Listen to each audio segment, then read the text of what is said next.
Hi, my name is Mao. Um, this is the first time I'm doing a story time for YouTube. Uh, I'm doing this because I want to let my thoughts out. Um, I would really like to know the feedback of people that will listen to this story. And also, this has been like therapy and a way of me to get over this story. And also, I just want to talk about these things that I guess most people don't do because maybe they want to keep this for themselves. But I think it's important to let people know what you've been through and let let know your story. So this will be a great way for me to heal too. So I will talk about my experience in Berlin, and this experience is related to drug usage, online dating, and I guess just being a person living, visiting, or living there in 2023. So I traveled to Berlin in September of last year, and it was not my first time there, it was the second time. So for that reason I travel again because I felt already used to the city, kind of comfortable of being there. I knew already how to move around new places and had good experiences with people. So to me was like Berlin, I want to go there. Like it's just my favorite city still, even after this experience. So I travel solo most of the times of or all the times. And when you travel solo, you feel solo sometimes and you want to connect with other people. So I use the apps to connect with other people. There is like Grindr, Scruff, Tinder, whatever. But in this occasion, I used K Romeo, and this app is popular in Europe and especially in Germany. So one of those days that I was there online, I received a message from a man in his late 40s, uh, average body, I guess. He didn't have a profile photo, but he sent it immediately when he said hi. When I said hi, we exchanged more messages. He was fine. He was in his late 40s, as I said. And then we start talking there. And then as the minutes went by, I mean, he asked me for my WhatsApp. And I thought that's a way to connect more with someone. So I gave him my WhatsApp. And then in WhatsApp, our conversations went more deeper. And he sent more photos. And he sent photos of him with his daughters. And I found that very endearing because I think gay dads are really awesome, and I really like that. You know, it made me feel comfortable to have that like father figure. You know, to see that. You know, and then we keep talking. He told me that he lived outside Berlin, uh, in a city called Lichen or Linchen. If I'm mispronouncing, I'm sorry. So he told me that he lived there and he told me he had issues of finding a true relationship or a faithful guy because he said that most guys are sluts and they mostly looking for sex. And I kind of agree with him because in these applications, in these apps, it's like most people are looking for fun. So I kind of feel like this guy is looking for a serious relationship, but he said that nobody wants to live with him or to be with him because he lives far away. And I thought I googled his city, and I thought, yeah, it's a bit far from Berlin, and what's interesting there? I mean, and then I don't know, we keep talking about things, and then one thing to mention, and it's very important to follow your instinct or whatever that you have when you feel this.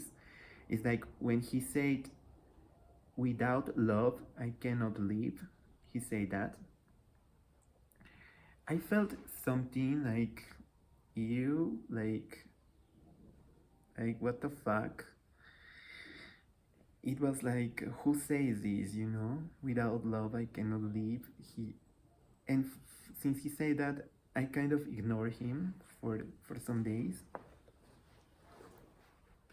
and then after 5 days or something, he texted me again, and it was like a Wednesday, and he asked me when we will meet.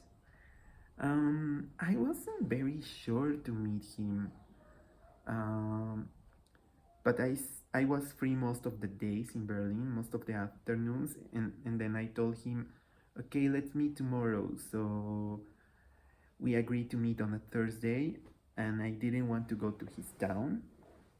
I didn't want to go to Liegen. So I told him, let's meet in Friedrichshain. And Friedrichshain is like a really lively neighborhood that I really liked in Berlin. And then I said to him, let's meet in Potsdamer Platz. So he agreed, and then the next day I took the S-Bahn to get there because I was far away from Berlin too, from Potsdamer Platz. And then he took his car to meet there, and he already sent photos of his car on WhatsApp. So I was, for to me, was able to look up to his car, you know, to look out where his car was. So I saw his car, I crossed the street, I greet him through the window, and then I jumped into his car, and when I was inside, I felt like, yeah, this guy is just like, seems like a nice guy, you know. He asked me where I want to go, what I would like to do, and I told him, let's go further in Friedrichshain, and then to see something interesting. And he told me, let's go, and then he started driving, and then he drove me to a beautiful park. It's called Walls Park. And we stopped there. The weather was starting to get cold in October. So when we got out of the car, he was like freezing. And I always carry with me my beanie. I have like a hat, and I offered him my hat. I didn't expect he will put it on, but he did. And then as we were walking, I had like a bottle of hot tea, and I offered him my tea. We were drinking, so to get warm, you know. So it was lovely, and in this park they were even filming a movie. It was beautiful, stunning. And he said, let's go further. We kept walking, we went up, and we watched the sunset. It was so beautiful, and I felt so happy because you usually don't find this type of people that want to do these things, to go to a park and like enjoy like this type of things. I felt happy, you know. And then as we went down, we started smoking weed. He had like a little bag of weed, and we smoked with his pipe. So I felt chill, I felt happy there, you know. And yeah, just everything was beautiful. Then we went down, and then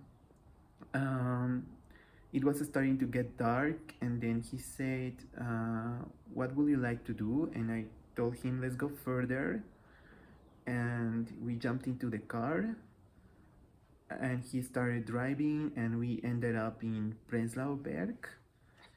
Um, and then it was difficult to find like to park the car, so we finally did. We parked the car in a lovely street where it has a lot of cute artsy stores, and then we stopped in a Mexican souvenir store, and I remember walking there and talking with the lady in Espanol. It felt like a long time that I didn't speak Espanol, but I felt like kind of similar to my culture, in this Mexican store. And then he was trying on some belts, and I kind of starting like him even more because I thought, yeah, this guy is into even into different cultures, so I really like that. So he bought a belt, a very Mexican type of belt, and then we left. And next to this Mexican souvenir store, almost next, there was like a wine bar, really small and cozy. And he said, "Let's go in." And then I said, "Okay." And then he ordered for our wine, and I went to the bathroom. The place was super small. It has like two tables or three, I think. Um, and when I went out of the bathroom, he was sitting already next to a couple. And he was already talking with this couple, and especially with the girl. So this was like an Italian couple, very lovely. When I sat there, they were engaging in conversations already so quickly. I found that a little bit strange, but then I ended up bonding with the girl too, talking with her a lot. So, yeah, I kind of like felt left out at the beginning, but then I talked with them. And then we were talking about a lot of things, and he was mentioning that he was like an important politician in Brandenburg, and that he lived in a house near to a lake. And he was talking a lot about his daughters too. And then I started talking with the girl about music. Interestingly, this place was playing all my favorite songs. I found that so strange. It was like a playlist of indie rock songs. Like there was this Joy Division song, the Cure song, there was this the Flaming Lips song. There was just like the Lola song.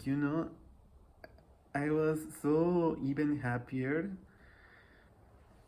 And then they played the song of like Hurt by Johnny Cash, and then I started talking with the girl about music, and I invite her to a party on the weekend.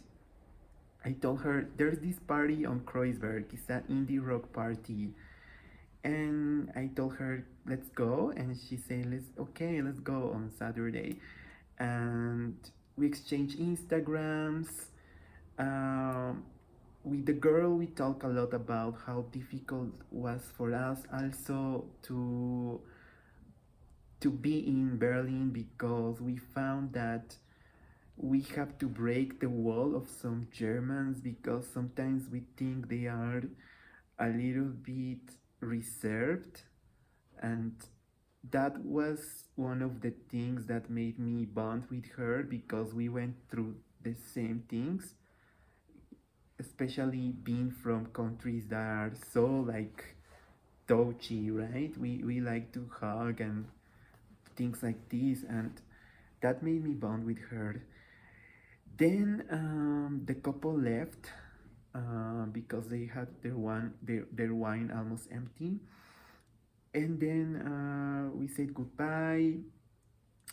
Then the waiter came to us and asked us if we want more wine, and my date, the guy, said no because I'm driving. So he paid, we left, and when we were leaving, he asked me, "Would you like to come over? Would you like to go to my house because I have to feed my cats. And I said, okay, let's go. Uh, I knew that the place was far away. So he had a car and then he started driving. As he was driving, I remember there was a lot of traffic and he played new age type of music, this type of music that Enya kind of. And he received a call from his father, he said, and he was like 30 minutes or something on the phone. And I didn't understand shit because I don't speak German. So I remember just being there, sitting and kind of browsing my phone. And then as we got kind of closer to his town, he started playing these songs, as I say, like New Age. And there was like this witchy type of song that he played, and we were in the forest, in the middle of the road. And I felt that the road was like getting like this, and then I felt more connected with him and with this song. It was beautiful and a bit dark and scary too. So we finally arrived to his place. I was really anticipating to see the lake because I was so curious to see. I love lakes, so thinking that his house is near to a lake was already something to look forward for me. So we arrived. I didn't see anything because it was dark, and then he opened up the car and then he took out like a small carry-on suitcase, black carry-on, and I wonder why is he taking this suitcase with him where he was on a trip and he's coming from this trip on this car, and what's going on. I didn't ask him. I wish I did. He took the carry-on with him and we entered to the house. The cats greeted us, and my feelings when I entered to this house were strange.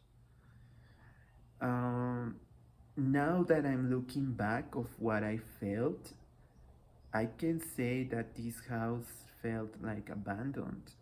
It felt like a abandoned house, and that all the things were there for a long time, that nobody moved the things. And it felt cold and a bit dark too. So I never experienced a house like this. Old house, 2 floor. And then we went straight to the kitchen and he fed the cats. I thought he would make me a nice dinner, but he didn't. He offered me old bread with we had old bread with Nutella and tea. And this man was a tea addict. I saw his like cabinet full of tea. It was like dozens of teas. So we drank and then we decided to go up to the bedroom. He took the carry-on with him and he only let one cat to go up with us. So we went up and we entered to the bedroom. The same feeling, old, abandoned, and dark. Those were my feelings. But I just kind of go with the flow. Honestly, I wasn't specifically looking for anything on when I met him. To me, it was just open to whatever would happen. And then he started undressed, and I undressed too, but I stayed on my boxers. And we lay on the bed, and then he started opening the suitcase, the carry-on. When he opened it, I saw immediately like a harness, like a studded harness, leather harness, and he had a douche to clean your ass. And what that moment went to my mind was sex party. So he just naturally took all of those things. Also, he took out a little bag, and this bag was like a carry-on, like a Ziploc bag, and he put it on the bed, and he had lots of recreationals in that little bag. It was like GHB, coca, ketamine, crystal meth, and I think LSD or something. He had lots of things, and we start drinking the GHB. So the GHB is like a liquid ecstasy, something like that, that was very popular in the club scene in Berlin, but since many people died from this, it's completely banned from many clubs. If you carry it, they kick you out and you're banned. So what this GHB did to me was to put me in a mood where I was chilling and kind of feeling the music more. So I was just listening to music in his bed and just relaxing. And then he kept bringing out more stuff. And I didn't say I don't want, but I didn't say I want. It was just, and I'm learning that it's important to say no and to say that's enough. But at that moment, I just went with the flow to whatever, and he took the crystal meth. So he crushed the little crystals and he lighted it up in the crystal pipe, and we smoke it. And I didn't know how to smoke. It's the first time I did that. And I never wanted to touch that shit because I smell it before in a person, and it's horrible, And I was always afraid of this. So I did like the deepest like smoke, and I think that really affected me, and he never taught me, and I should know better, right? Because I'm a grown-ass man, but at that moment I didn't feel anything, Then he started preparing the coca, and he did like 4 lines, 2 for each, and I was just going with the flow, to whatever. So we snorted it, and then something to mention, and that will take part of this story, is this type of crystals or stones. During the night, he kept talking a lot about these stones, and also in his car, he told me that this type of crystals or stones helped his daughters when they had issues like autism. He said that one of the stones helped the girl, and in his bedroom he had like a huge collection of these stones, and he kept showing me what this stone does to your body, and it helps you in this and that. So the night went by us talking about this, and then I remember at some point of the night that he took the coke, and he grabbed it and he put it under his foreskin and in his genitals, and I said, wow, he will get high from this, or it is for me. So, but at the end it was for me. He said suck me, and then he approached to me, and then I did it, and honestly I didn't felt anything. It was just like my mouth was so dry, and yeah, then at some point of the night something interesting happened. I don't know, I was just distracted with my phone or something in bed, and then he was crying. He was crying, and I approached to him. He was like this and holding his phone. And I asked him, What's going on? Why are you crying?" And he was looking at the photo of his ex wife. And I asked him, "Is everything okay?" Because I knew that they were still seeing each other, that they had still a relationship, as a friends. And I said, things are fine. And I thought that the wife was dead, because the way he was crying for her is like, if like he missed her. And I say everything will be fine. I tried to calm him, and he kept crying and talking and telling me how beautiful is she, look at her face. And I was tripping already and kind of feeling weird, kind of scared.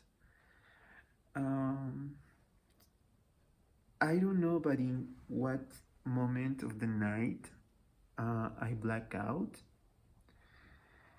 and I woke up with him next to me, with one of those crystals inside my ass, like between my cheeks, with a crystal in my feet, in my head, and next to my hip, and him next to me doing like this with a like a pendulum.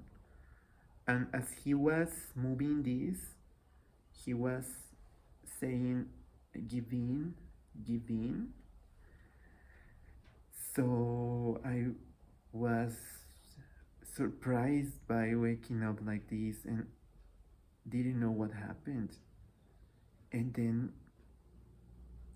I got up, I don't know how, and I went to pee. We were peeing in a base because he didn't have a bathroom. I peed. I couldn't pee, honestly, because my bladder was hurting a lot already. And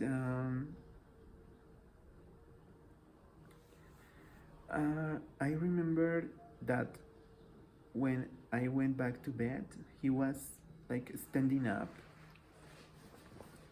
and looking at me straight in the eyes. And what I saw was a demon. I saw a green demon. I remember really well what I saw. If that was part of my hallucinations, or if something deeper, or what does this mean, I try I try to figure out. Maybe I will never know from what I saw really, but I freak out when I saw that. And then in that moment I did like this. I kind of felt like an energy, like a horrible energy, and I jumped into the bed, and he said, "Come on, like, come on." Like, if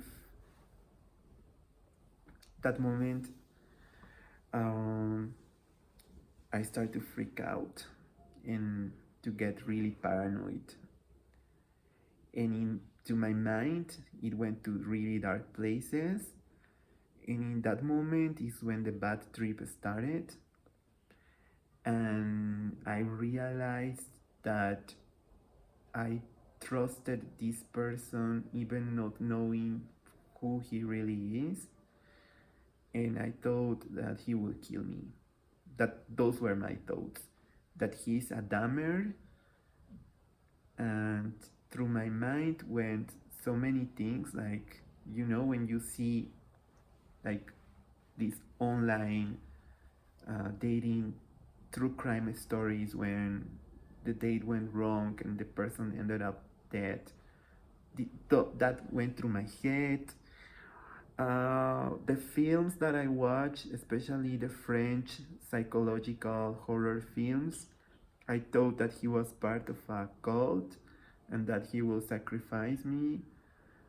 And that went through my head, you know, and I didn't know how to. I didn't tell him what I was feeling. I just was in a scary, like a scare mode, you know,